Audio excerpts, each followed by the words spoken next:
Hello, everybody. I am Victoria Wilder, author of Lullaby of the Lilitu, this book that we are going to continue reading today, as well as the one of the short stories in this collection over here, Voices of Christmas. You don't have to read it just on Christmas, and the author of all of these poems in Wadamakor, Songs of My Soul, a collection of poetry that I wrote over the last about 15 years. So not all of them are great, but you should read them anyway and tell me what you think, because that's for some reason important to me. Welcome to our channel. We're going to continue reading Lullaby of the Lilitu. If you are new, thank you so much for being here. But please leave this video and go watch the first video because this is a book and you're going to get spoilers if you start here. We're this far in, guys. Can you see that? We're pretty dang far in. And I'm getting excited. I don't know about you guys. Things are going down. I mean, things have been going down from the start, but like now they're really in motion. You know what I mean? You guys know what I mean. You've been here. And again, if you haven't, go. And then I'll see you in the future. Hello, future you. So let's go ahead and get ready to read our book. I hope you guys are out there healthy, well, joyful. I hope someone has cheesecake, because that's been on my mind today. I hope you're all drinking plenty of water, and that you have something or someone or some creature to share love with. Now let's get into this very dark story that I wrote. Last time we left, Rio had just broken into a dude's house and ate him, and she's still bleeding, and she crawled down into his basement to hide. 6.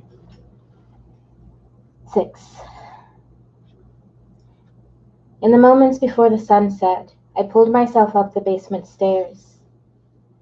The old man's body lay in a foul mass in the corner, flies already feeding on the rotting meat.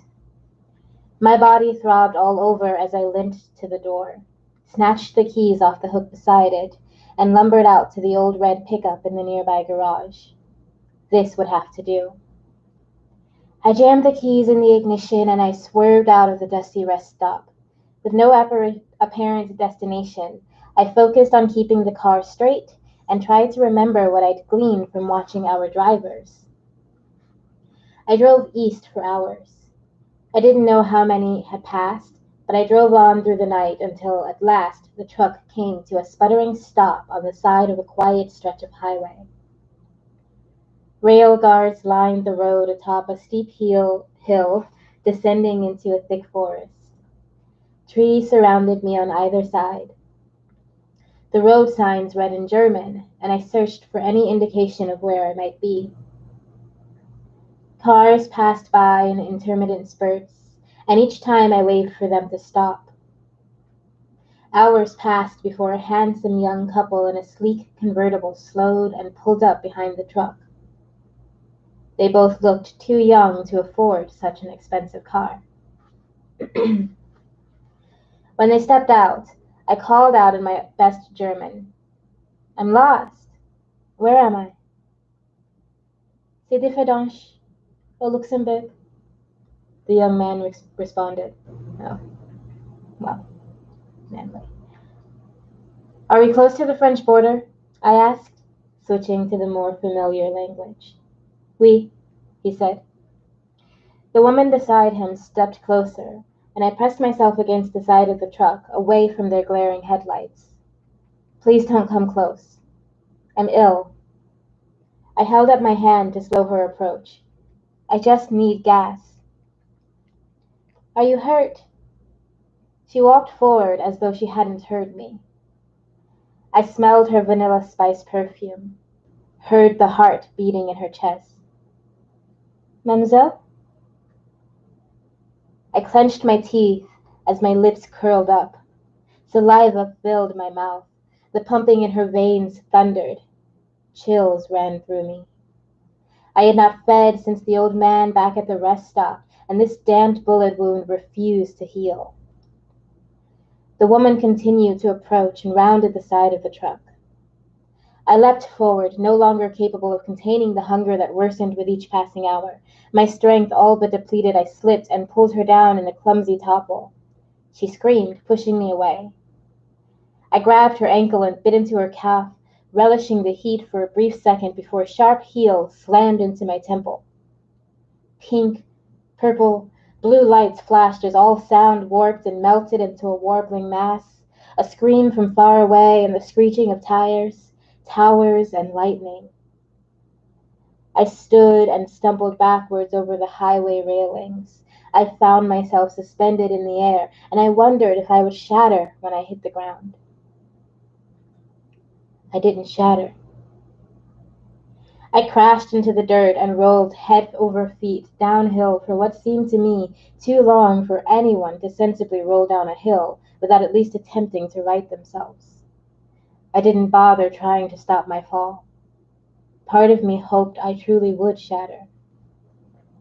But I blacked out. I wasn't asleep, and I didn't see Janara.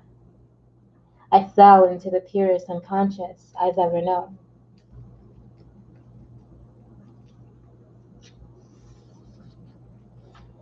I didn't know how long I remained in that state of unconsciousness. But when I woke, my clothes had been changed, and the bullet poisoning me rested in a bowl on a nearby table.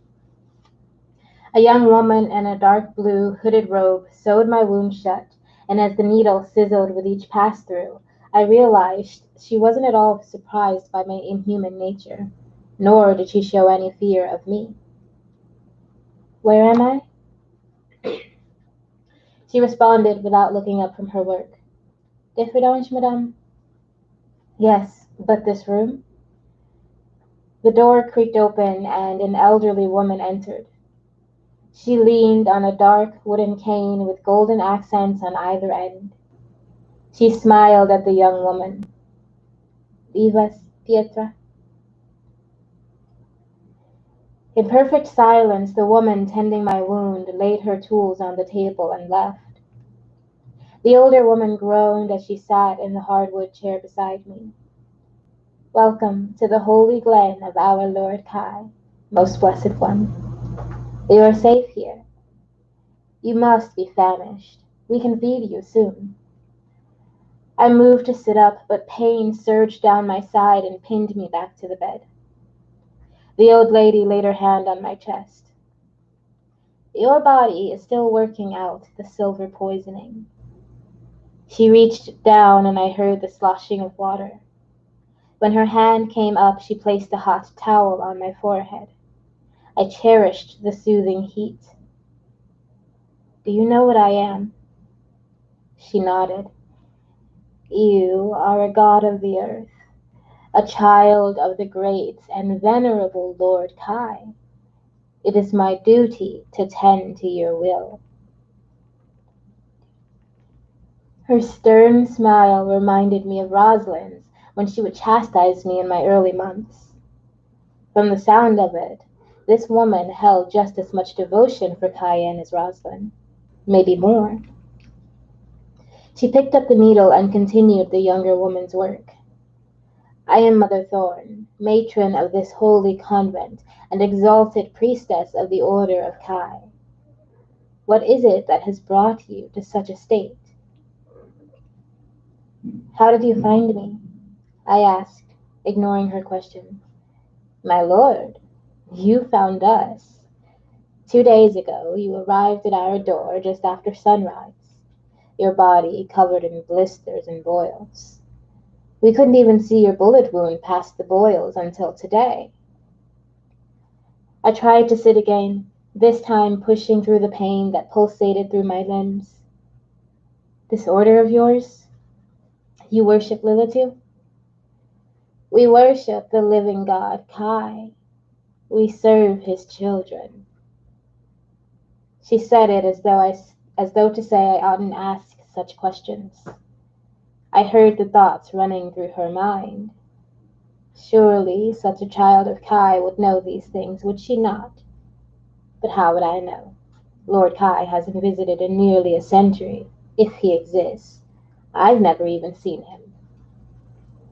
Perhaps She wasn't as devoted as I thought. Though if Rosalind had any hidden doubts, I wouldn't have known it. Kyan had protected her mind for his own safety. I pressed on. How long has the order been around? This is the oldest holy glen in the order, and it stood, in some form or another, well over 1,500 years. Is that really what you want to know? She watched me with a knowing look in her eye. Something about her presence struck me as calming. Not the preternatural, overwhelming calm that I felt with Tabitha. This woman was indeed human, and while she might have some doubts about Kyan's existence, I sensed within her a pure desire to serve me. Why am I here, Mother? She raised her shoulders in a slight shrug. I don't purport to know much of anything, my lord, save for the running of this glen. My life is dedicated to the priestesses here. I have served and prayed to our Lord Kai for 37 years, but you are the first of our kind I have ever seen. She dipped the towel in the water once more and squeezed before pressing it to the closing wound on my shoulder. When I was a girl, my mother brought me here and dropped me off. She said I was special, and if I showed the great Kai just how special I was, he would save our family. My father fell sick, you see, and she had to carry the burden. She sighed, tears shining in her eyes. He never came. My father died a few years later, and my mother lost her faith. I stayed here. I kept believing. Or trying to, she thought. Nowadays, the women who come here are searching for something, but they don't always know what it is. Perhaps you were drawn here by a force greater even than you, if you'll forgive my saying so, great and powerful one. I laughed and then groaned at the sharp ache the laughter awoke in my arm. If only she knew how not great and powerful I felt. Mother, if you'll permit my eagerness, I said, leaning forward. You mentioned you'd feed me. It was the old priestess's turn to chuckle as she leaned back in the chair and struck the floor with two sharp clicks of her cane. The door creaked open and a young woman with thick, curly hair under her blue hood shuffled in and knelt beside my bed on the floor. The mother waved a hand at the girl. I hope Jora will be to your liking. Jora stretched up towards me and pulled back her hood. She moved the fabric away from her shoulder to reveal the smooth, brown, sugar-toned flesh beneath. She smelled of sweet honey and butter.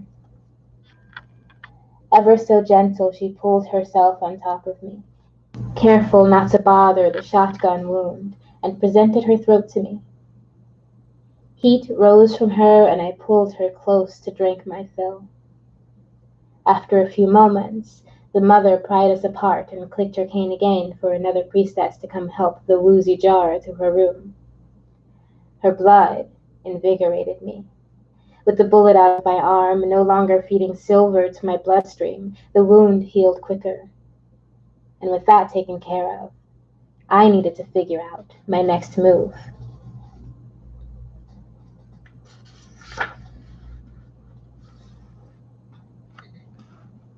Seven? Mother Thorne watched me from her seat near my bed. She marveled at the healing wound in my shoulder. Do you have a phone here? I asked. Mia said to call the commissioner, and she'd find me. If she made it off the island, Commissioner Clement would be her first call. Sorry, guys. I have a very, very needy kitty here. Hi, baby. It's okay.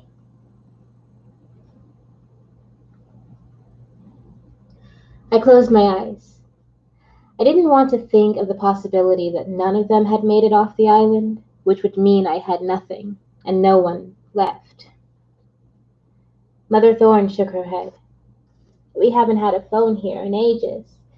Not since that unfortunate incident in the 90s. What happened? Oh, a young priestess here. She found something in the library that caused her a terrible fright. She shared it with some of the other girls here. They became hysterical, really. The convent was in chaos for weeks. One day, the first priestess killed herself. She said it was to become one of the... What was it you said? Lilitu? She and the others thought for some reason that if they died young, they'd become gods. That's ridiculous. But what does that have to do with phones?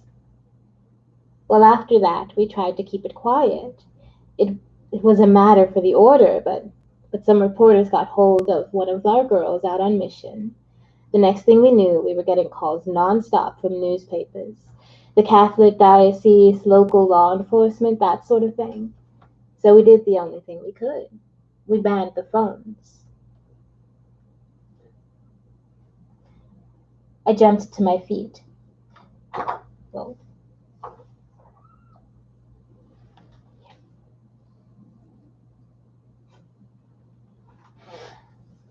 I jumped to my feet. The gunshot nearly healed and my strength already on the return, and paced the room. If I couldn't call Mia from here, then I'd have to go someplace where I could. Where's the nearest place that would have one? She shook her head. I rarely leave the grounds, and when I do, it's to go to specific places, none of which have phones. In any case, my lord, you aren't healed yet. Would it not be prudent to rest a bit more? Surely, whomever you must call can wait. I come to you, a bullet in my arm, my flesh crawling with sun boils, and tell you nothing. And you suggest my business can wait. You creatures really are useless.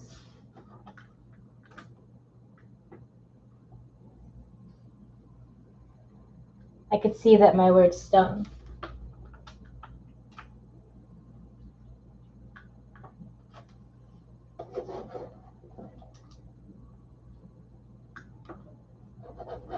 What's happening?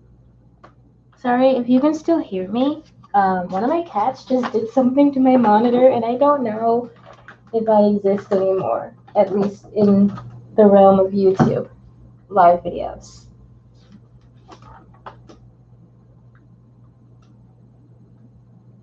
What's happening?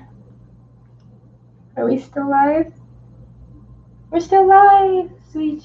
Oh, okay, so you guys didn't see what happened, but my monitor was just, I guess unplugged because of when the kittens like to sleep on my desk around my computer. So that happened. But we are back in business, and all is well.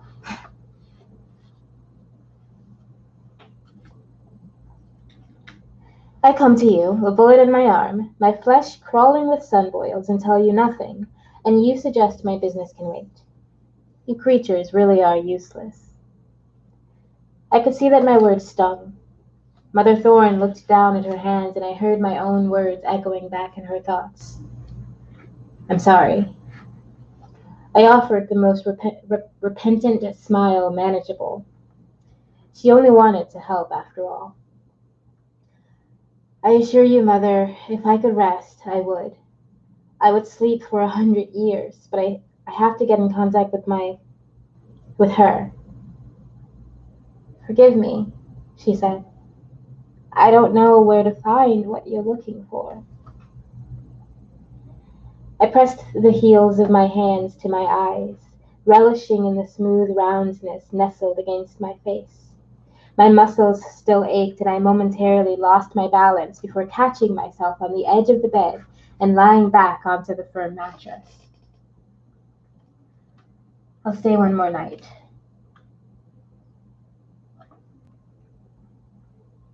She smiled and kissed her hands to me.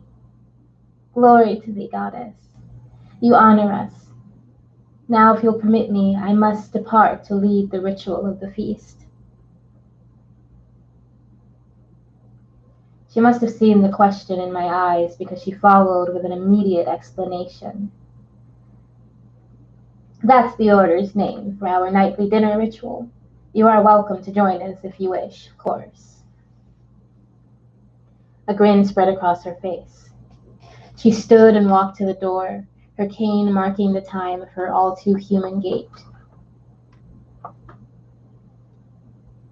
Thank you, Mother.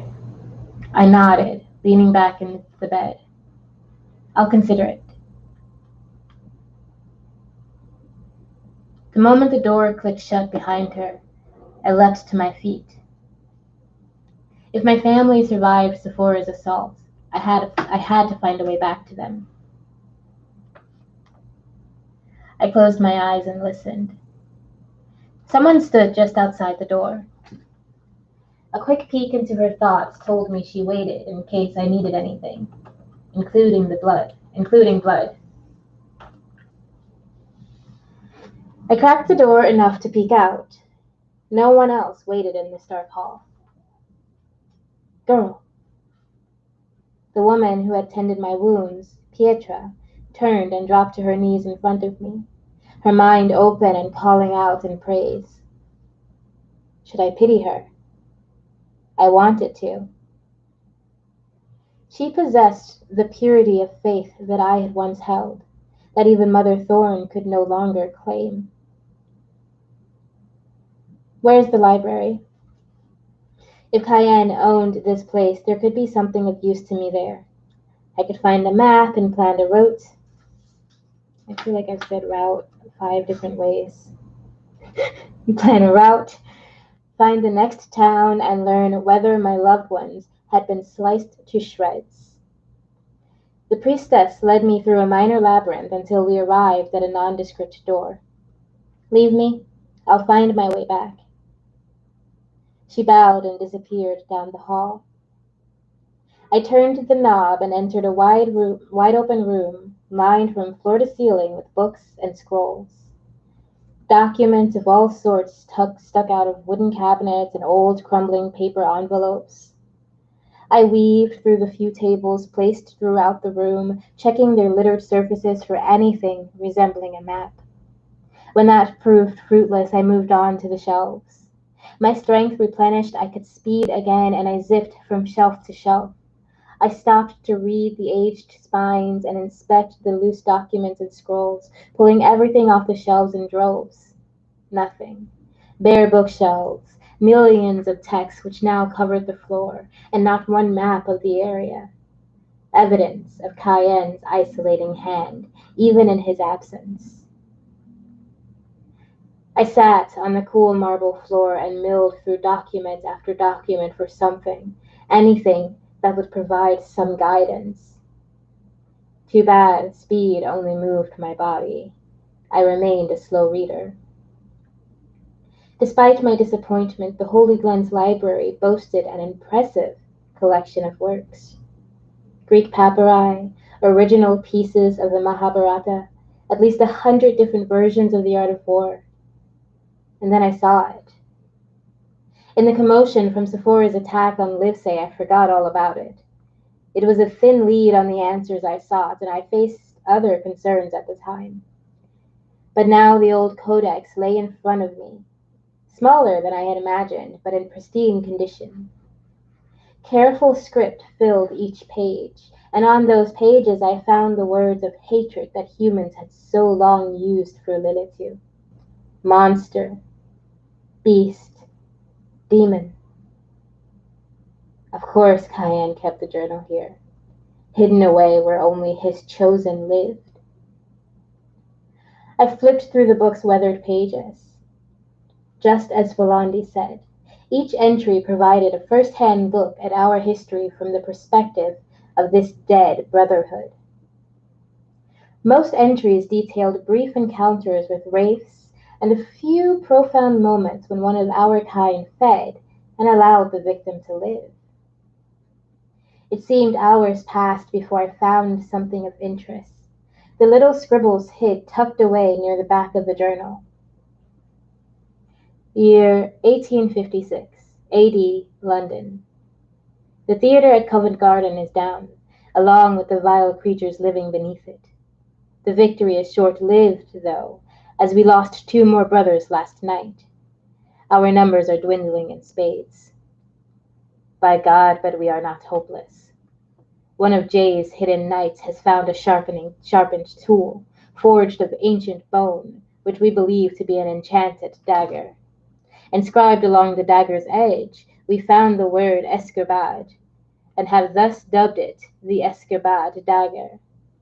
If it is as we hope, we may have found the solution to end the scourge of these monsters once and for all. They'd even scratched out a crude drawing underneath. The jagged barb set in a rough-hewn handle didn't appear at all dangerous. Perhaps Volandi was right, and it was no more than a religious relic, rumored to hold power. I flipped from end to end, and nowhere else did they mention the Escarbad dagger. Nothing about where it ended up or whether it worked, though the smart bet would be that it didn't, seeing as this brotherhood no longer existed. My head snapped up. Pietra tore through the door, slamming it shut behind her. "Madame, c'est le diable! You must go!" 8. I jumped to my feet. "Excuse me? What's going on? What do you mean I must go?" The priestess shook her head. "Please, follow me, my lord. He mustn't find you." She grabbed my hand, and I allowed her to drag me back through the library's extensive stacks. Her heart pounded, her fear palpable as we ran. "Tell me what's happening," I demanded. "Where is Mother Thorne?" We stopped at a wall hidden behind a large shelf in the back, and she ran her hand along its smooth surface. Screams rang out from the hall behind us. Before she answered, the door flew open. Pietro's hand slammed on a depression in the stone, and the wall slid aside. "Where you going, girlie? Don't you miss me?" He whistled. "Where are you, Rio?" That voice, filled with the cold contempt I had always felt, now in full effect and calling my name. His heeled boots clicked across the marble floor as he walked between the shelves in slow pursuit. "I can smell your little human," he snarled. "Don't you want to join the rest of your pathetic family?" The priestess waved me towards the opening in the wall. "Please, madame, get to safety. I will lead him away, but you must go now." She shoved me in and hit the depression again. As the door slid shut, her footsteps trailed away in the opposite direction, and I listened to Samson hoot in excitement. I turned and sped through the dark tunnels, following the scent of fresh air until I broke through into the thick of an unfamiliar forest. With no time to lose, I dashed into the woods. The priestess's agonized screaming filled the night as I fled. I ran for miles, and all that surrounded me was the parched green of dying trees. Deeper into the woods I traveled until I no longer heard the slaughter behind me. I ran further still until even the scent of the air changed.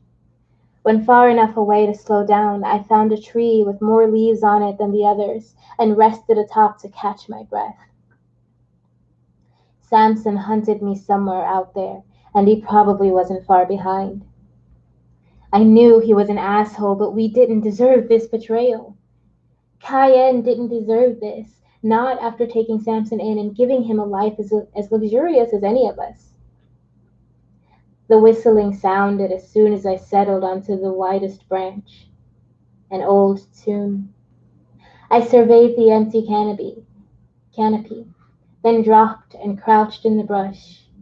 If he hid nearby, I couldn't avoid being seen, but it might be possible to get ahead. Where was he? The forest stood still.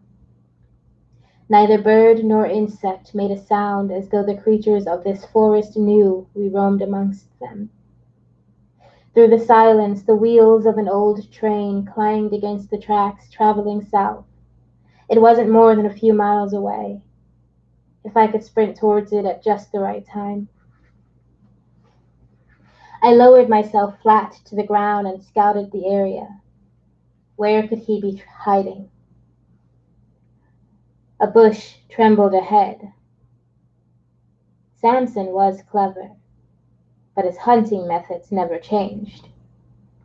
My body flattened further, relaxing each muscle with deliberate intent as I readied for the coming attack. Just as I expected, Samson pounced from behind. He landed on my back, and using his momentum, I slithered around, slipping myself on top of him, and made an immediate dash towards the sound of the train. You got fast, girl, he called out behind me, his voice soaring through the night as I ran. When I got too far to hear, he taunted me without words. Our time will come, sweetheart, and there ain't nothing you can do about it. I pushed through the burn in my lungs and the exhaustion as I pumped my legs. How could he have found me? The train glimmered in the distance. It chugged south, moving further away from me. I ran hard, driving my heels into the dense vines and mud of the forest undergrowth. I willed myself after it, picking up speed until at last I leapt forward and landed with a thud onto the steel roof of the rear car. Wind whipped me backwards, throwing me onto a near rusted through observation deck. Parts of the deck floor crumbled as I crashed down, and I had to grab the railing to keep from slipping through. For a moment, the image of my body being shredded on the passage through my mind. I snatched open the door and tumbled inside the car filled with suitcases, boxes, and crated animals. The tag on a garish bright orange, I would be able to find my way there. I stole a few pillows from some of the looser bags and built a cozy nook between stacks of boxes for a quick nap during the 2-hour trip to France.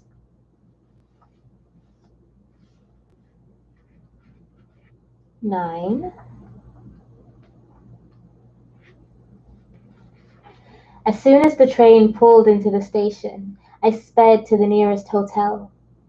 A pretty clerk fiddled with her phone at the front desk. She raised an eyebrow when I entered, her eyes taking in the dirt and twigs coating my blue priestess robes. Bonjour, she said, plastering a professional smile on her face. I narrowed my eyes and gazed at her, willing her to give me a comped room. She nodded, then typed something in her computer. After a minute, she grabbed a ring of keys from the wall behind her and gestured towards a staircase. Right this way. She led me to a suite, and after she closed the door, I fell forward onto the cloud-like down comforter and buried my face in its softness.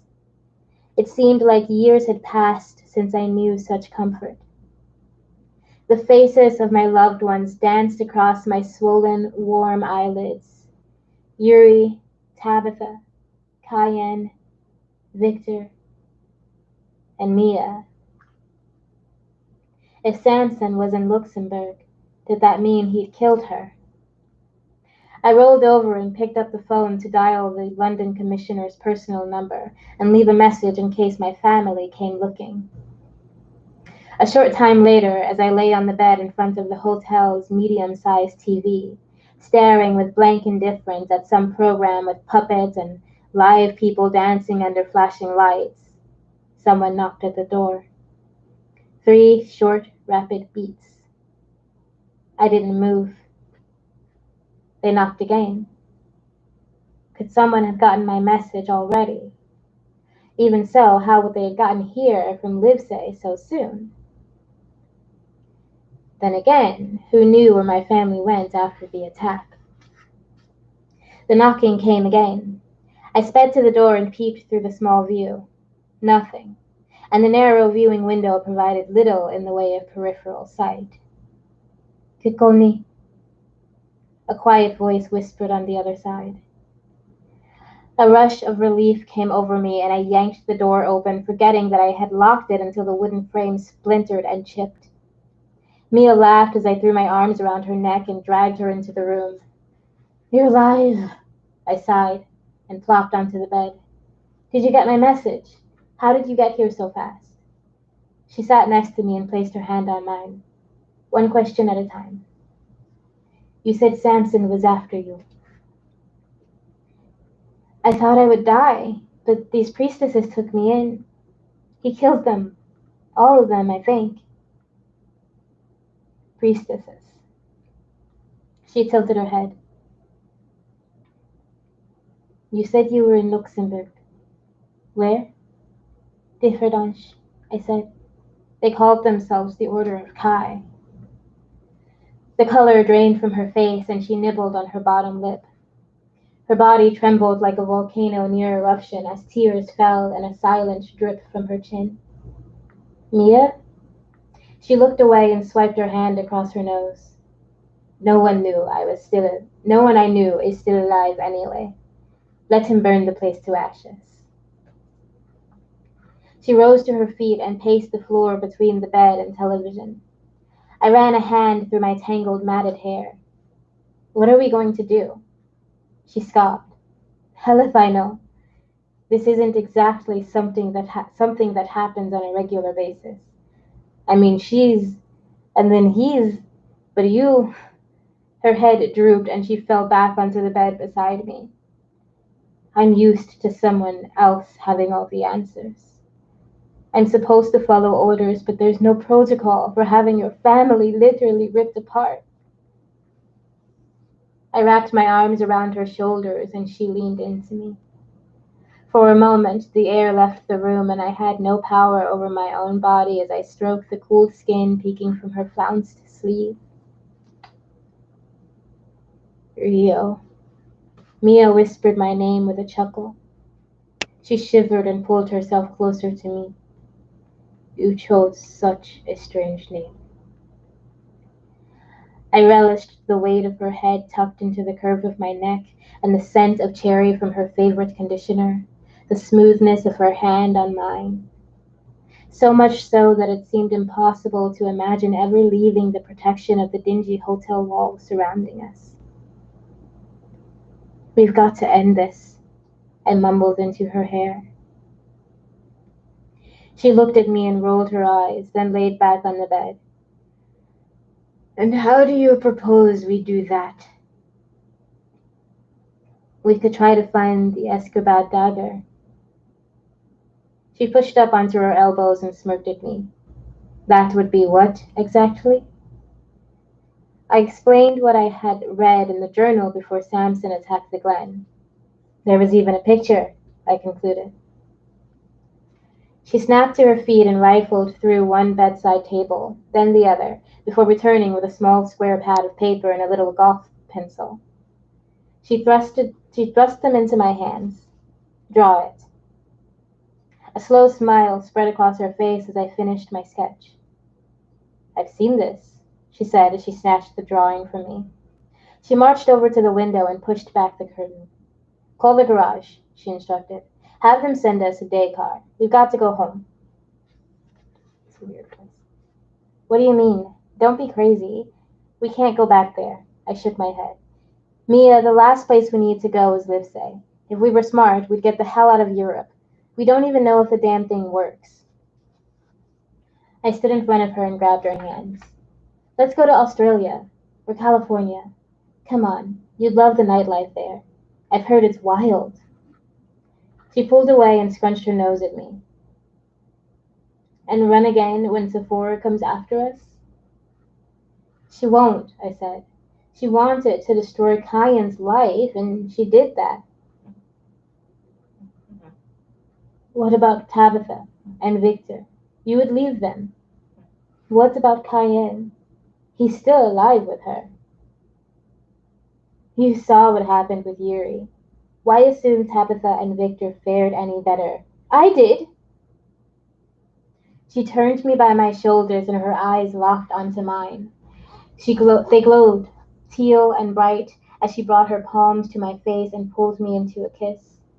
She pressed against me in a hungry attack, her tongue darting just enough to taste my lips as she pushed me backwards against the wall. When she pulled away, it seemed the whole room got colder. This is our family. Your family, she said in a breathless whisper. We've got to try. We're only dead when we give up, remember? If they're alive, then wouldn't the best option be to wait here to see if they got my message, like you?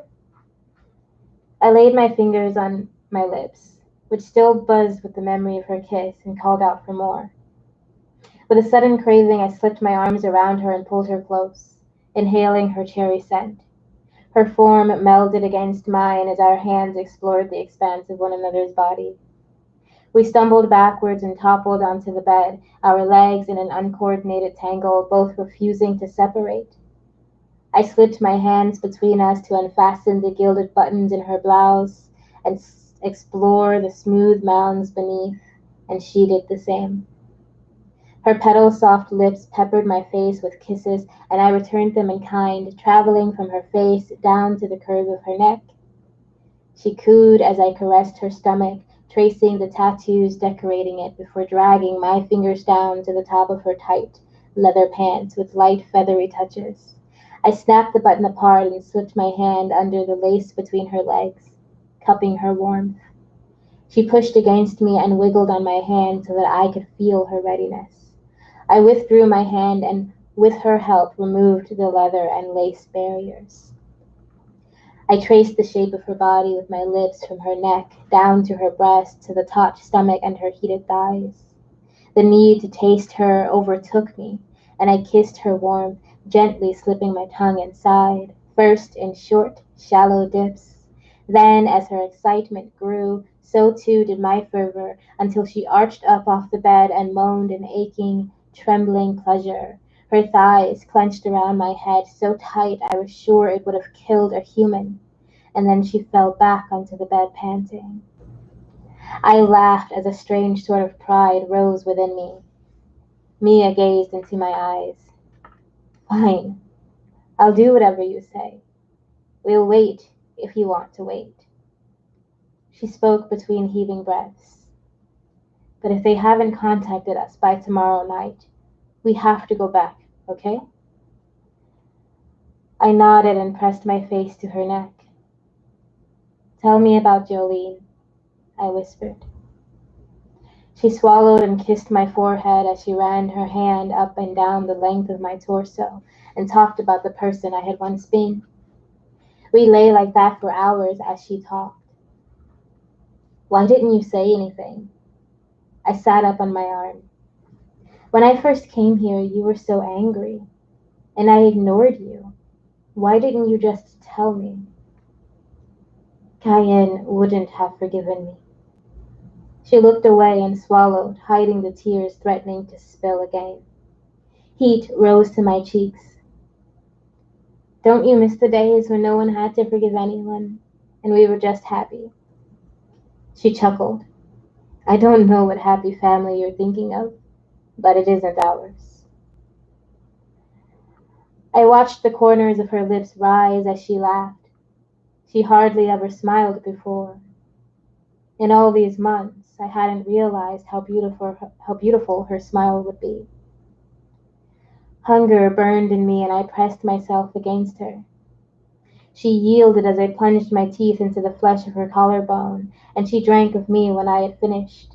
Back and forth through the night, we explored and fed on one another, releasing our tensions and fears and pains in the endless bliss of each other, until at last sleep took us both under its cold spell.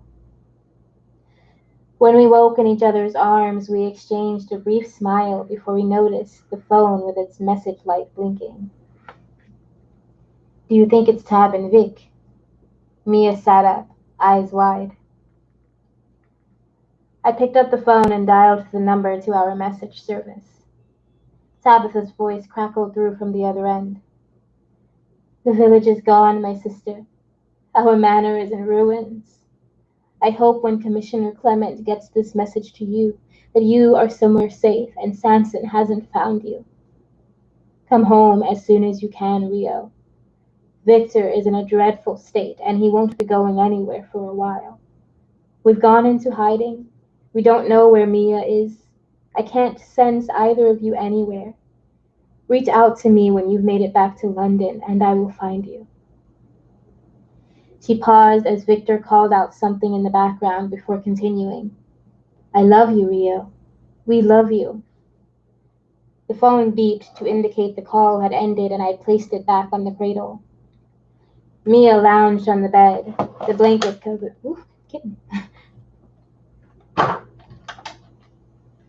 Mia lounged on the bed, the blanket covering one leg, the rest of her bare and glorious.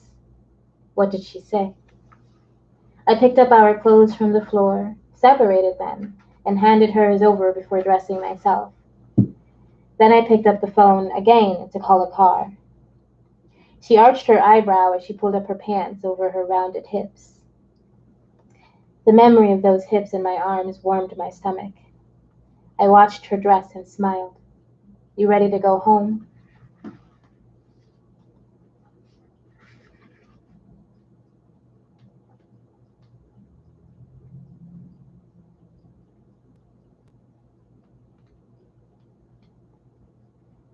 So, should we continue? It's a little later in the evening than usual, but you know what? We're going to stop there.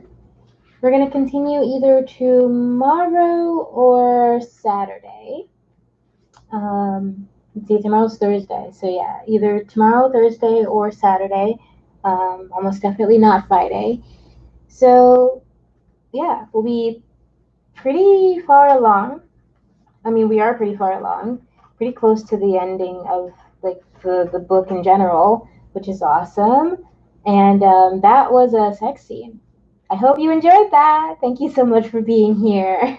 um, thank you for participating in my very wholesome, family-friendly, pure cupcakes and Disney princess channel.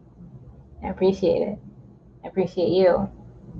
I have three kittens sleeping on my desk right now. I'm going to show this to you guys real quick before we say our goodbyes, just so you can get a glimpse of what I have been living with. Look at those babies.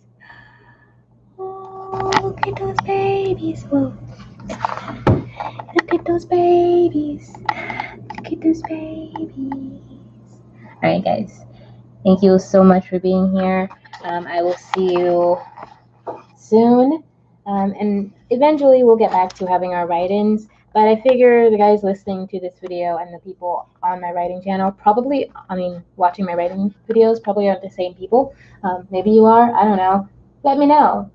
And until next time, I love you. I love these kittens. I love Lilitu, vampires, blood, death, and butterflies, and cute things, and sweet things, and horrifying things. And I hope you do too. And I hope you're well. Okay, bye. Subscribe, like, bye.